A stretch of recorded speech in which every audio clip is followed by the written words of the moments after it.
So how did you end up in the wrestling world? I mean, was that just a result of somebody hearing your music and then No. would that Well, okay? yes and no. It was the lawyer that was putting together the new promotion. That's how I got in.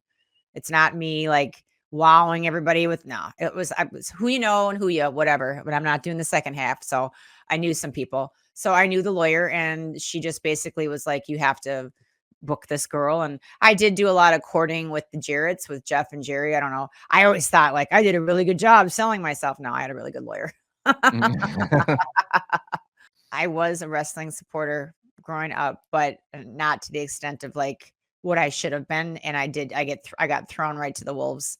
I never knew what I was doing or what was happening, and it was brutal. And the first day we were in a huge municipal auditorium, and I didn't even know what I was doing. And they're like, "Well, just go out there and like in front of live TV, in front of millions of people. Just go out there. Go out there and do what?"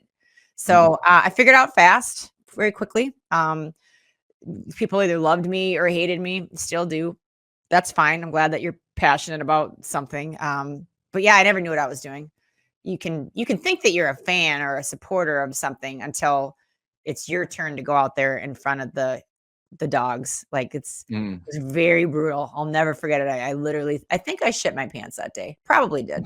That's how no, you got to be pretty scared to shit your pants because you want unless you're the artist that we open for, that's not something that you really wanna be into. Yeah, it was very nerve-wracking, but you find your way. Just I would rather just be pushed out of the tree, BJ, and jump and figure it out than tiptoe around and never get anything done. Never execute. So yeah, I literally was thrown into it overnight and here I am now today, but you figure it out.